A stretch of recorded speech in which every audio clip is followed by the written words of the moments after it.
Hi, it's Christina with the Sisyphean Journal, and I wanted to respond really quickly to Tim Pool's very good abortion rant. Tim, I'm glad you talked about it, but sadly, you're falling into the trap the abortion lobby wants you to fall into.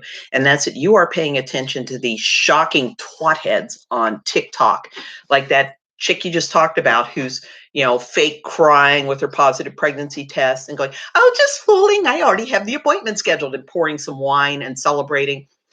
Yeah, they're meant to be shocking and they're trying to one up each other, but those are not the people Nancy Pelosi's listening to.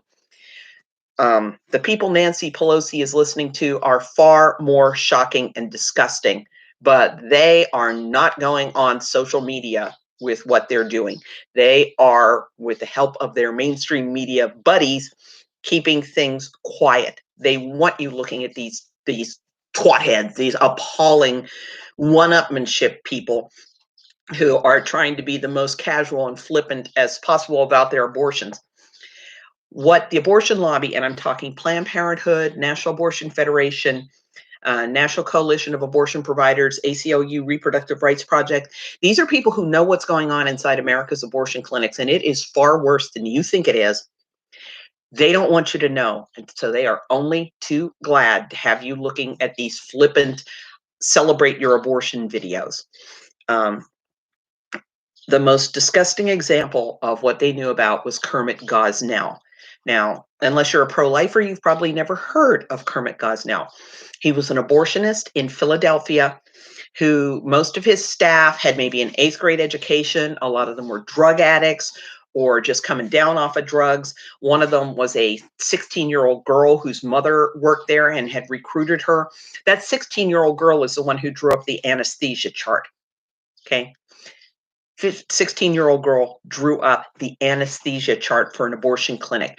These untrained staff, although Gosnell would say he trained them, would dope these women within inches of their lives while Kermit Gosnell wasn't even on site.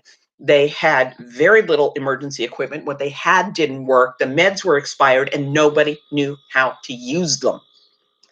And this is not at all uncommon. It's so common you would be shocked. If you knew what went on in American abortion clinics, your blood would curdle. And it's not just doing these really late abortions. It's not just killing the babies that are born alive after the abortions. It's the appalling way they treat the women. And it's who knows and who covers up. One of Gosnell's employees quit and went to the state and told them about how bad it was. She told them about the untrained staff doping the women up. She told them about the flea-infested cats wandering around and crapping on the floors. She told them about the women left unattended to moan and writhe on blood-stained recliners. And these women were made to undress from the waist down, and they were given blankets to wrap themselves in that the staff tried to wash once a week if they got around to it. Okay?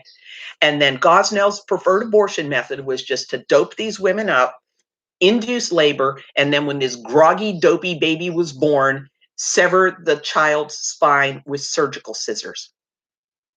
Okay, the state knew he was doing this and did nothing. It had come down from the governor's office. Governor Tom Ridge had told the state officials they were not to inspect abortion clinics unless there was a complaint because this might restrict access. The employees then took it upon themselves to not inspect at all, even after they were told about deaths, even after they were told about the cats and the untrained staff, even after they knew about Shamika Shaw dying of a botched abortion, even after they knew about Karnamaya Mongar being doped to death in one of these abortions. They did nothing. And the mainstream media let groups like the National Abortion Federation say, oh, he was just an outlier. Gosnell was not an outlier. He worked one day a week at one of their clinics. The word for that is not outlier, it's employee. The media has hid this from you. They want you looking at that twat head on TikTok and going, oh my God, this is shocking, so that you're not paying attention to the fact that they knew how bad Gosnell was and they covered for him. Okay? The stuff that goes on. To think that the abortion lobby is there to protect women is like thinking that RJ Reynolds is there to protect smokers. They're not. They're there to make sure that they make their sales. And no, Nancy Pelosi is not taking her cues from those idiots on TikTok. She is having her strings pulled by Planned Parenthood, National Abortion Federation, the ACLU, all of these people who know what's happening and don't want you to know. So you need to direct your eyes away from these shocking TikTok videos. That's all flashing lights. That's directing your attention away from what you really need to pay attention to. And it's not just the babies being born alive. It's not just the sale of aborted baby parts. It's not just the babies being cut up alive to harvest their organs. It's this absolute indifference to the well-being of the women. Even if you're 100% willing to write off the baby, if you're like, well, she's going to kill it anyway. The fact that these places are no improvement over illegal abortion clinics is what should really outrage you. In fact, I know of 3 erstwhile abortion doctors. They were criminal abortionists: Mylan Vooch, Jesse Ketchum, and Benjamin Munson. None of them, to my knowledge, and I looked, had a dead patient prior to legalization. Each of them, after legalization, got appallingly sloppy and went on to kill 2 patients. And Lewis Sidney Knight in Mississippi, I believe it was Mississippi or Louisiana, no dead patients in illegal days. When he was a back alley butcher, he went on to kill at least 1 woman after legalization. They do not want you to look at this. They don't want you to know this. They want you to be watching those shocking social media videos and getting all upset over that. Dig deeper, Tim. Dig deeper.